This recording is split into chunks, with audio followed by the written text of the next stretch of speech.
میں نے تو کبھی تمہیں ہنستے ہوئے نہیں دیکھا تھا، تم واقعی بہت اچھے لگ رہے ہو، آج تمہارے چہرے سے کرنیں پھوٹ رہی ہیں، مجھے تم پر بہت پیار آ رہا ہے۔ گلفام ایک دم سنجیدہ ہو گیا۔ کیا ہوا؟ میں نے تو کوئی ایسی بات نہیں کی کہ جس سے تمہارا دل کو چوٹ پہنچے۔ نہیں نہیں، تم نے جس محبت سے یہ سب کہا تو مجھے اپنا باپ یاد آ گیا، وہ مجھ سے بہت پیار کرتا تھا راجا، لیکن راجا جب میں اس کے پاس تھا تب میں اس سے زیادہ محبت نہیں کرتا تھا، یوں لگتا تھا جیسے محبت کرنا اور محبت جتانا صرف اس کا ہی حق ہو اور اس کو زیب بھی دیتا ہو، لیکن اب وہ مجھ سے دور ہے تو مجھے لگتا ہے جیسے میں اس سے زیادہ محبت کرتا ہوں، مگر میں اب اس کو بتا نہیں سکتا۔ تم نے دیکھا کہ محبت کے مراحل میں فراق سب سے اہم موڑ ہے، ایسا موڑ جس میں تمام جذبے اود کر اپنی اصل شکل میں آتے ہیں۔ جب کوئی اپنے محبوب سے سچی محبت کرتا ہے تو فراق کی یہ لمحے اس پر کتنی اذیت ڈھاتے ہیں، اور کبھی کبھی تو فراق اتنا حاوی ہو جاتا ہے کہ وصال میں بھی وہ لطف نہیں آتا جو فراق میں آ جاتا ہے۔ یہ بڑی صبر آزما اور کٹھن منزل ہے، انسان کے اندر چھپے تمام جذبوں کی سچائی کو ناپنے کا پیمانہ ہے۔ راجا تم اس سے گزر چکے ہو؟ اس نے حیرت سے پوچھا۔ ہاں، اسی لیے تو اس کا عمل شروع ہونے سے پہلے ہی وصال کے لیے دوڑتا ہوں۔ مجھے فراق سے خوف آتا ہے، نہ جانے کیوں اب اس سوچ سے ہی وحشت ہونے لگتی ہے۔ دونوں کتنی دیر باتیں کرتے رہے، پھر راجا اٹھ کر چلا گیا اور وہ بھی آہستہ آہستہ چلتا ہوا ٹیلے کے اوپر پہنچ گیا اور وہاں اونچائی سے مخملی فرش کا نظارہ کرنے لگا۔ اچانک کبوتروں کا ایک غول آ کر اس کے سامنے سرسبز فرش پر بکھر سا گیا اور وہ ان کی حرکات و سکنات کا غور سے جائزہ لینے لگا۔ سرسبز فرش پر سفید موتیوں جیسے دانے ادھر ادھر بکھر گئے، جیسے بہت سفر کے بعد دم لینے کو آئے ہوں۔ اس کے لبوں پر ایک مسکراہٹ سی پھیلنے لگی۔ فطرت کے قریب رہ کر انسان کتنا سادہ اور معصوم ہو جاتا ہے اور بہت خوش رہتا ہے۔ فطرت جو خود بھی سادگی اور محبت سے عبارت ہے، محبت جو فطرت ہے اور فطرت جو محبت ہے، دونوں ایک ہی وجود سے نکلتے ہیں۔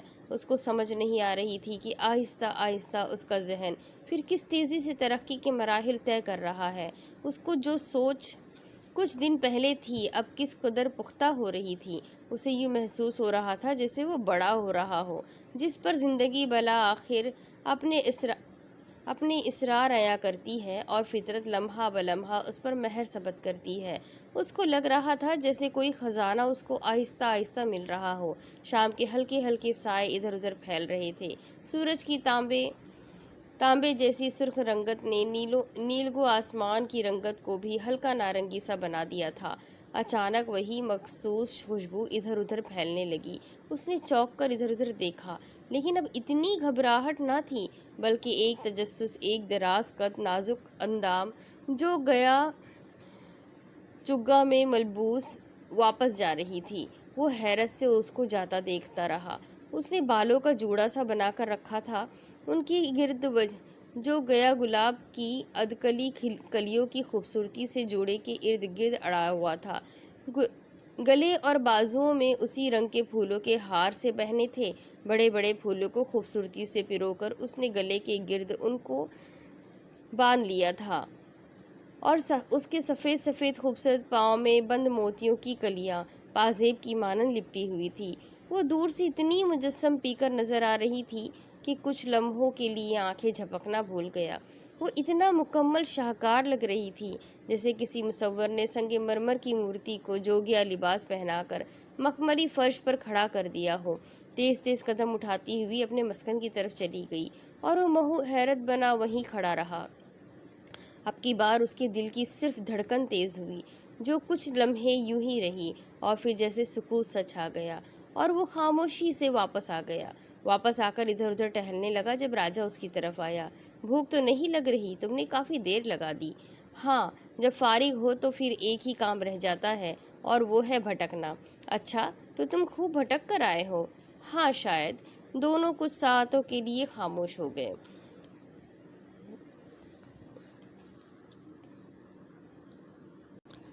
راجا ایک بات پوچھوں؟ ہاں ہاں، کیوں نہیں، تم لوگ انسان ہی ہو نا؟ کیوں؟ اور راجا کا کہکہا ہوا میں گونجنے لگا۔ تم میری بات پر ہنس کیوں رہے ہو؟ گلفام خفا سا ہو گیا۔ تم نے بات ہی ایسی کی ہے، تم خود ہی تو شک میں ڈالتے ہو۔ کیسا شک؟ تم بار بار یہی کہتے ہو کہ مجھے اپنے وطن لوٹ جانا چاہیے۔ اگر میں انسان ہوں اور تم بھی انسان ہو تو پھر ایسا ممکن کیوں نہیں؟ کیا تمہاری سرزمین کسی اور انسان کو قبول نہیں کر سکتی؟ ہاں، شاید یہی بات ہے۔ ہماری سرزمین پر کسی تیسرے انسان کی گنجائش نہیں ہے۔ جس دن کوئی ایسی بات ہوگی تو پھر نہ ہم رہیں گے نہ یہ سلطنت۔ کیسی عجیب سی بات بتا رہے ہو؟ جو بھی ہے تمہیں اس کو سن کر ذہن میں محفوظ رکھنا ہوگا کہ تم یہاں نہیں رہ سکتے، اور یہاں کی ممنوعہ سرحد کو دیکھنا بھی خلاف قانون ہے۔ تم پر بہت سی پابندیاں ہیں، اس لیے تمہارے لیے بہتر یہی ہے کہ تم یہاں سے، اس جگہ سے چلے جاؤ جہاں تم آزاد ہو اپنے چلنے پھرنے میں، اپنے فیصلوں میں، جہاں تم پر کوئی پابندی نہ ہو۔ ٹھیک ہے، میں چلا جاؤں گا، لیکن بتا دو مجھے کب جانا ہوگا۔ یہ تمہاری مرضی ہے، مگر جلدی کوشش کرنا، کہیں یہ تاخیر تمہیں کسی اذیت سے دوچار نہ کر دے۔ راجا خاموشی سے اس کا چہرہ دیکھنے لگا اور وہ بھی خاموش سا سر جھکائے بیٹھا رہا۔ گلفام تم اداس مت ہو، اور وہ اٹھ کر چلا گیا۔ گلفام سوچنے لگا کہ واقعی اس کو واپس چلے جانا چاہیے، اور وہ وہاں پر کیوں رکا ہے؟ کس کا انتظار کر رہا ہے؟ بہت چاہنے کے باوجود بھی وہ وہاں کیوں رکنا چاہتا ہے؟ یوں لگتا ہے جیسے اس کے قدم جکڑے ہوئے ہو، اسے کوئی کام سر انجام دینا ہو، کوئی منصوبہ زیر عمل ہو، لیکن کیا؟ دیکھنے میں تو ایسی پرکشش جگہ پر رہنا تو ہر ایک کی خواہش ہوتی ہے، مگر یوں ہاتھ پر ہاتھ رکھ کر اور ذہن کو بھگا کر مصروف رہنا کہاں کی عقل مندی تھی؟ اسے کچھ کرنا چاہیے تھا، پھر ادھر سے چلے جانا چاہیے۔ دل کی نہا گہرائی خانوں میں کہیں وہ راز بھی تھا جس کو وہ خود سے بھی کہنے سے ڈرتا تھا۔ شاید وہ جانے سے پہلے صرف ایک دفعہ اس پریزاد کا ضرور دیدار کرنا چاہتا تھا، جس کی خوشبو، جس کے ہیولے اور جس کے پیکر نے اس کے اندر کی دنیا کو یوں تہ و بالا کر دیا تھا۔ وہ صرف ایک بار اسے دیکھے گا اور پھر چلا جائے گا، پھر دوبارہ یہاں کبھی نہیں آئے گا، لیکن وہ کس طرح اس کو دیکھے گا، یہ اس کے اندر تجسس بڑھتا جا رہا تھا، اور شوق بھی، اور اب شاید اس نے اپنی زندگی کا مشن بنا لیا تھا کہ وہ اسے ضرور دیکھے گا، اس سے چاہے بات کرے یا نہ کرے۔ مگر وہ اٹھ کر چلنے لگا، اور اس کے قدم نادانستہ پھولوں کی ان باڑوں کی طرف اٹھ گئے جو اس کی جھوپڑی کی طرف جاتا تھا۔ رات گہری ہو رہی تھی اور ٹھنڈا میٹھا سکون ہر طرف پھیلا ہوا تھا۔ اس کے قدم اس باڑ تک آ کر رک گئے جہاں ایک فرلانگ کے فاصلے پر ممنوعہ علاقہ شروع ہوتا تھا۔ وہ ادھر ادھر دیکھنے لگا، ہر طرف گہری تاریکی تھی، نہ کہیں راجا نظر آ رہا تھا نہ اس کی رانی۔ پھر ایک دم خوبصورت کھنکتا کہکہا فضا میں بلند ہوا، اس کے کان ایک دم کھڑے ہو گئے اور ان کی لبیں سرخ ہونا شروع ہو گئی تھی۔ اس کا چہرہ تانبے کی طرح سرخ ہونے لگا اور اس سے گرم گرم شعاعیں باہر نکلنا شروع ہو گئی۔ وہ مزید وہاں نہ ٹھہر سکا اور واپسی کی راہ لے لی اندر۔ پھر ایک دفعہ کپکپاہٹ شروع ہو گئی، آ کر وہ دھڑام سے اپنی چارپائی پر گر گیا، لیکن اب کی بار اس میں حرکت کرنے کی بالکل سکت نہ تھی۔ وہ ایسا بے سدھ پڑا تھا کہ کئی گھنٹے یوں ہی بے خودی میں گزر گئے۔ پھپٹنے کے قریب تھی جب اس کی آنکھ لگ گئی، اور صبح بھی گزر چکی تھی اور سورج نصف النہار پر کھڑا تھا۔ جب اس کی آنکھ کھلی، اس کا سر بوجھل ہو رہا تھا اور بھوک کا احساس بھی شدت اختیار کر چکا تھا۔ وہ اٹھا، ارد گرد نگاہ دوڑائی، پھل اس کے پاس پڑے تھے لیکن پیاس بھی شدید تھی۔ اس نے موقع بھی مناسب سمجھا اور اس ممنوعہ علاقے کی طرف چل پڑا۔ اٹھتے قدموں کے ساتھ اس کا دل بھی لرز رہا تھا۔ پھولوں کی باڑوں کو عبور کرتا ہوا وہ آخر باڑ کی طرف چل پڑا۔ اس کے اندر خوبصورت پھولوں کی محراب سی بنی تھی۔ اس نے جلدی سے اس کے اندر قدم رکھ دیا اور اندر داخل ہو کر یوں دیکھنے لگا جیسے وہ تجربہ کرنا چاہتا ہو کہ ممنوعہ علاقے کی حدود پھلانگنے کے فوراً بعد کیا ہوگا۔ وہ حیران سا انتظار کر رہا تھا اگلے لمحوں کا، جیسے کبھی آدم نے ممنوعہ پھل کھانے کے بعد کیا ہوگا، لیکن کچھ بھی نہیں ہوا۔ وہ مطمئن ہو گیا اور چاروں طرف نگاہ دوڑائی۔ درمیان میں جھوپڑی تھی اور خوبصورت مخملی فرش چاروں طرف بچھا ہوا تھا۔ اسے کوئی آدم زاد نظر نہ آیا۔ وہ ایک طرف کو چل پڑا تو کونے میں پریزاد نظر آ ہی گئی۔ وہ اس کی جانب پشت کیے اپنا کچھ کام کر رہی تھی۔ آج اس نے سفید چگا اور سفید کلیاں سفید کلیاں، سفید گجرے اور سفید پھولوں کے ہار پہنے تھے، لیکن وہی مخصوص خوشبو اسے بتا رہی تھی کہ اس کی یہ خوشبو ان پھولوں کی محتاج نہ تھی۔ وہ آہستہ آہستہ چلتا ہوا اس کے پیچھے جا کر کھڑا ہو گیا۔ وہ پھولوں کا گلدستہ بنانے میں مصروف تھی۔ وہ اس کو اپنی طرف متوجہ کرنا چاہتا تھا، مگر کیسے؟ اس کو خاص پریشانی ہو رہی تھی۔ وقت جو جو گزر رہا تھا وہ پریشان بھی ہو رہا تھا کہ ابھی راجہ آ جائے گا، اور پھر یہ خیال ہی اس کو لمحہ بلمحہ مضطرب کر رہا تھا۔ بالآخر اس نے گلا کھنکارا۔ رانی نے پیچھے مڑ کر دیکھا اور یوں لگا جیسے کائنات تھم گئی ہو۔ رانی نے اس کی طرف اور اس نے رانی کی طرف دیکھا، اور اگلے لمحے رانی بے ہوش ہو گئی۔ اس کو کچھ سمجھ نہ آیا اور وہ واپس بھاگ گیا۔ رانی یوں ہی پڑی رہی۔ راجہ آیا تو اس پر نیم مدہوشی طاری تھی۔ وہ حیران ادھر ادھر دیکھنے لگا۔ رانی، بولو کیا ہوا؟ اٹھو اٹھو، بتاؤ تو صحیح، یوں کبھی پہلے تو ایسا نہیں ہوا۔ راجہ کا دل زور زور سے دھڑک رہا تھا۔ رانی بولو کیا ہوا ہے، اٹھو۔ اس نے رانی کو اٹھانے کی بہت کوشش کی اور اسے اٹھا کر جھوپڑی کے اندر لٹا دیا۔ وہ پریشان سا اس کے سرہانے بیٹھ گیا۔ اس کو سمجھ نہیں آ رہی تھی کہ ایسا کیا ہوا ہے۔ وہ خاموشی سے کمرے میں ٹہلنے لگا اور رانی کو ہوش میں لانے کی کوشش کرنے لگا۔ بالآخر تنگ آ کر کھلے آسمان تلے گہرے گہرے سانس لینے شروع کر دیے۔ گلفام نے آج کیا دیکھا تھا کہ وہ اپنے حواس کھو بیٹھا تھا؟ اپنی چارپائی پر لیٹا وہ یہی سوچ رہا تھا کہ ایسا پری پی کر اس نے آج تک نہ دیکھا تھا نہ سنا تھا۔ کتنا معصوم حسن، ہر قسم کی بناوٹ اور آرائش سے پاک، ستواں ناک، گہری سیاہ بھووں کے نیچے موٹی موٹی سیاہ غزالی آنکھیں، رنگت ایسی جیسے میدے اور شہد سے گندھی ہو۔ وہ بالکل سادہ تھی، لیکن اتنی ہی حسین بھی تھی۔ تھوڑی پر سیاہ تل۔ وہ حسین تو تھی مگر سحر انگیز زیادہ تھی۔ نہ جانے اس میں کیا خاص بات تھی کہ اس کا دل دھڑکنا ہی بھول گیا تھا۔ شاید اسی لیے راجہ اس کو بار بار منع کرتا تھا کہ اس طرف مت جانا۔ وہ حقیقت اور اس کے انجام پر نظر رکھے ہوئے تھا۔ اس کی خوشبو، اس کی چاہت اور اس کی ذات پر صرف راجہ کا ہی حق تھا۔ کوئی تیسرا اس میں شرکت کا تصور بھی نہیں کر سکتا تھا۔ آہستہ آہستہ البتہ شدید احساس ضیا اس پر چھانے لگا۔ اسے یوں محسوس ہونے لگا جیسے اس نے گناہ کیا ہو۔ کسی کے گھر کی چار دیواری کے اندر قدم رکھنا گناہ ہی تو ہے۔ اس نے کیوں ایسا کیا؟ اس کا دل آہستہ آہستہ کٹنے لگا، شاید ایسے جیسے کبھی آدم کا پھل کھانے کے بعد ہوا ہوگا۔ اب وہ ایسے نادم پڑا تھا جیسے کبھی وہ گناہ کا احساس زیادہ ہونے لگا تو اس کی آنکھوں میں آنسو آ گئے۔ آج اس کا دل بھی رو رہا تھا اور آنکھیں بھی برس رہی تھی۔ رات گہری ہوتی جا رہی تھی۔ اس نے آسمان کی طرف دیکھا۔ سفید سفید بدلیاں آسمان پر چاند کو گھیر رہی تھی۔ اسے یوں لگا جیسے آج آسمان اس کے گناہ پر روئے گا۔ وہ کیا کرے؟ ہوا آہستہ آہستہ تیز اور ٹھنڈی ہوتی جا رہی تھی، جیسے چپکے چپکے بدلیوں نے اپنی نمی ہوا میں جذب کر دی ہو۔ شاید آج بادل برسے گا نہیں، بس اندر ہی اندر گھٹی گھٹی آہوں اور سانسوں کی طرح اندر ہی اندر سسکے گا۔ رات کی تاریکی اور خنکی میں پتوں کی پھڑپھڑاہٹ نے ارد گرد کے ماحول کو ایسے ہی پر اسرار بنا دیا تھا جیسے اس وقت وہ اپنے اندر پھڑپھڑاہٹ محسوس کر رہا تھا۔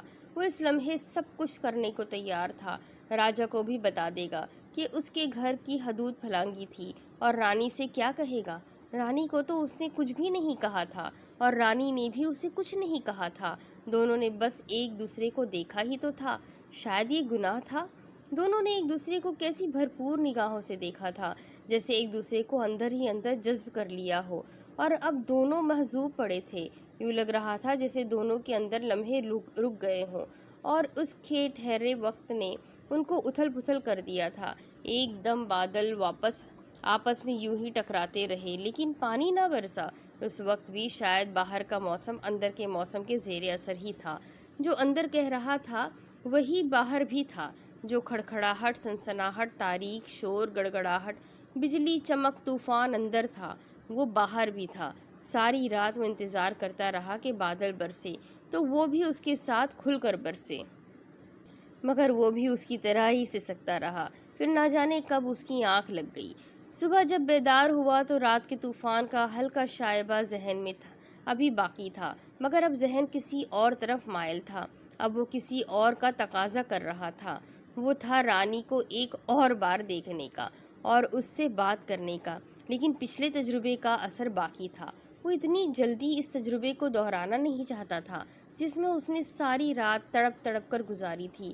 جس جلن سے وہ گزرا تھا اب اس کو بھی نہیں دہرانا چاہتا تھا، مگر اس کے ساتھ ساتھ ہی دل میں تڑپ تھی اس کو دیکھنے کی، اسے ملنے کی اور اس سے کچھ کہنے کی، اس سے کچھ سننے کی اور اس کو اپنے اندر جذب کرنے کی، مگر ایسا ناممکن لگ رہا تھا۔ وہ کتنی قوتوں کو یکجا کر کے وہاں گیا تھا اور اب پھر کیسے اپنے آپ کو اکٹھا کرے، اس سوچ نے اس کے ذہن کو اپنے حصار میں لے لیا تھا۔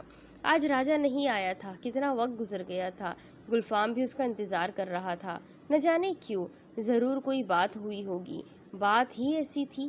راجا رانی کے اٹھنے کا انتظار کر رہا تھا، کئی جڑی بوٹیاں اس نے پانی میں گھول کر اس کو پلائی، مگر وہ یوں ہی بے سدھ پڑی تھی۔ سورج ڈھلنے کے قریب تھا جب اس نے آنکھیں کھولی۔ رانی، رانی تم ٹھیک ہو نا؟ ہاں ہاں، کیا ہوا تھا؟ کچھ تو بتاؤ، ایسا پہلے تو کبھی نہیں ہوا، پھر یہ کیوں؟ ہاں میں بھی حیران ہوں، ایسا پہلی دفعہ ہوا ہے، لیکن کیوں؟ کوئی تو وجہ ہوگی۔ یوں ہی شدید چکر سا آ گیا، مگر کیوں چکر آیا یہی تو پوچھ رہا ہوں۔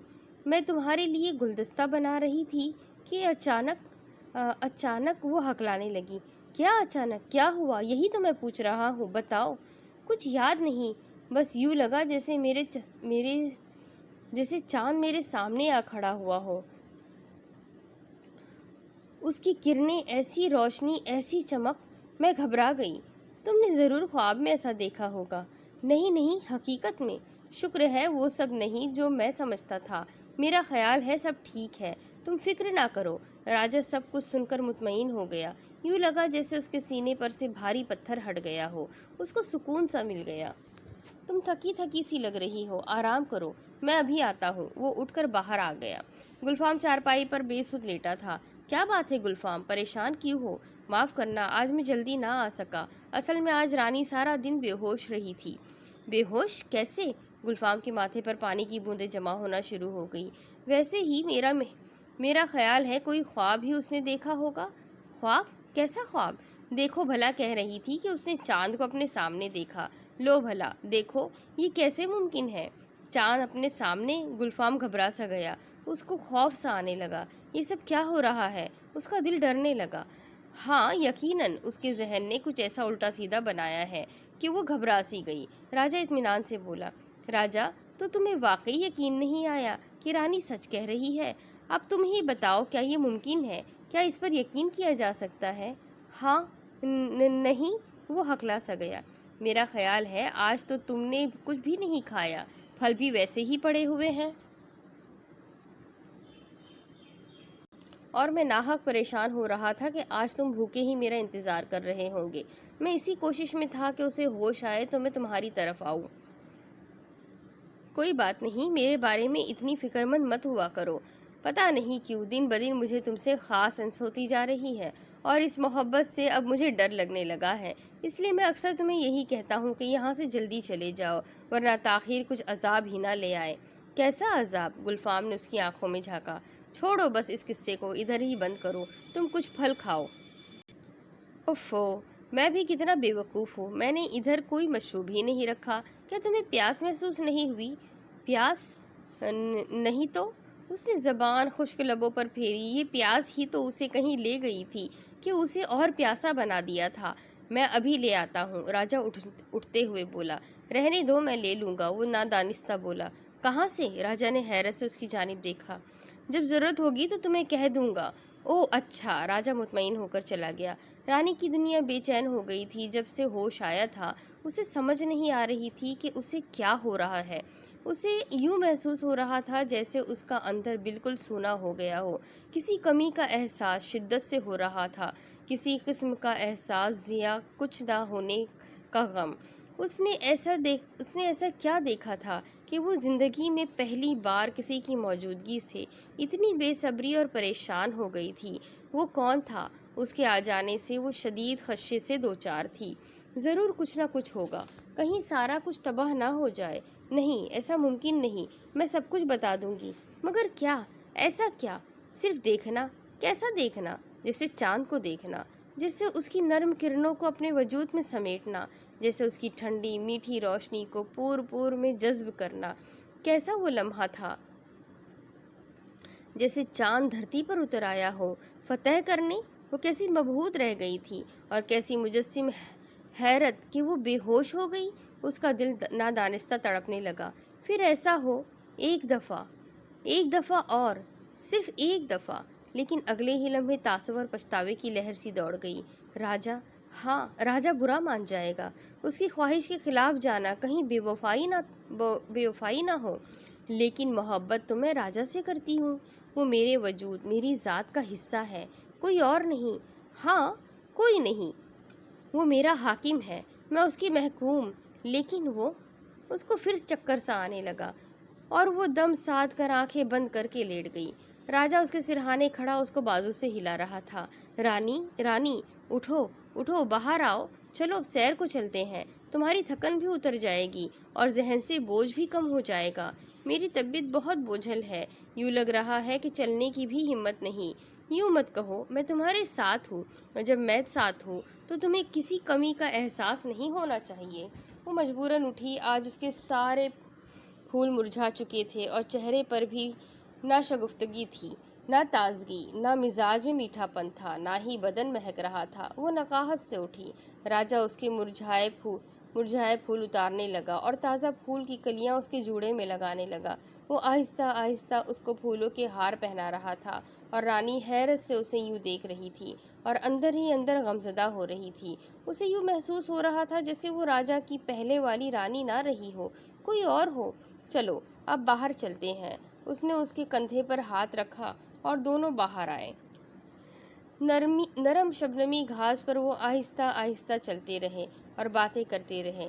لیکن رانی نہ آج چہک رہی تھی، نہ کھنک رہی تھی، ہر بات کا جواب ہوں ہاں میں دے رہی تھی۔ کیا بات ہے رانی، آج تم مجھ سے پہلے کی طرح بات نہیں کر رہی؟ کیا مجھ سے ناراض ہو؟ نہیں تو، وہ گھبرا کر بولی۔ پھر اتنی اداس کیوں ہو؟ راجا، تم جانتے ہو میری طبیعت ٹھیک نہیں، میں بہت مشکل سے چل رہی ہوں۔ اگر تم واقعی تکلیف میں ہو تو واپس چلتے ہیں۔ ہاں ٹھیک ہے، اور دونوں خاموشی سے واپس چلے آئے۔ گلفام اٹھ کر ادھر ادھر ٹہل رہا تھا جب راجا اس کی طرف آیا۔ گلفام، تمہارے لیے میں پھل اور مشروب لایا ہوں۔ رانی کی طبیعت ٹھیک نہیں ہے، وہ سو رہی ہے، اور میں ذرا باہر جا رہا ہوں، جلد واپس آ جاؤں گا، تم آرام کرو۔ راجا کے جانے کے بعد اس کے قدم پھر جھوپڑی کی طرف اٹھنے لگے۔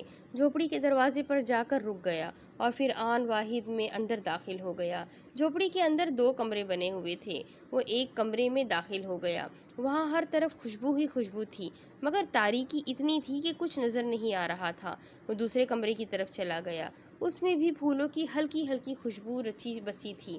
سنگ مرمر کے حسین مورت آنکھیں بند کیے صندل کے خوبصورت سے پلنگ پر لیٹی تھی۔ اس کا حسن اتنا ہی جادوئی تھا کہ وہ کچھ لمحے آنکھیں جھپکنا ہی بھول گیا۔ پھر یکلخت اس نے آنکھیں کھول دی۔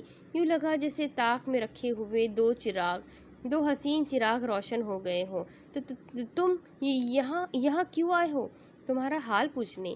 یہاں سے چلے جاؤ۔ کیا میں اتنا برا ہوں؟ وہ اور اس نے حیرت سے اس کی جانب دیکھا، اور آنسو اس کی آنکھوں سے نکلنے لگے۔ تم رو رہی ہو؟ اچھا میں چلا جاتا ہوں۔ اور وہ حسرت سے اس کو دیکھنے لگی۔ سنو، کیا تم نے واقعی چاند زمین پر دیکھا کہ تم بے ہوش ہو گئی؟ گلفام نے حیرت اور معصومیت سے پوچھا۔ اس کے اس سوال پر وہ حیرت سے اس کی طرف دیکھنے لگی، اور پھر مسکراہٹ سے اس کے لبوں پر پھیل گئی۔ ہاں، کب، کہاں، کیسے؟ وہ بے صبری سے بولا۔ کیا تم یہ پوچھنے آئے ہو؟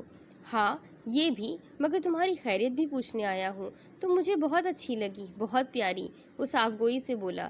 رانی اس کا جواب سن کر دنگ رہ گئی، اور حیرت سے اس کی طرف دیکھنے لگی۔ کتنا حسن، کتنا سچ، کتنی معصومیت، کتنی روشنی، کیسا حسین امتزاج ہے! وہ پلک جھپکنا ہی بھول گئی۔ رانی، تمہیں بھوک تو نہیں لگ رہی؟ میں کچھ لاؤں تمہارے لیے؟ نہیں، سب کچھ ہے میرے پاس۔ رانی، تم جلدی سے ٹھیک ہو جاؤ، پھر میں تم سے ایک ضروری بات پوچھنا چاہتا ہوں۔ کیا ضروری بات؟ ابھی نہیں، جب تم بالکل ٹھیک ہو جاؤ گی تب۔ رانی اس کی بات سن کر خاموش ہو گئی۔ اچھا، میں کوشش کروں گی، لیکن اب تم جاؤ۔ اس نے مسکرا کر اس کی جانب دیکھا اور باہر نکل گیا۔ رانی تو پہلے ہی حیران تھی، اب مزید اس کی معصومیت اور سچائی نے اس کو متاثر کر دیا تھا۔ اس کا ذہن بھٹکنے لگا تھا۔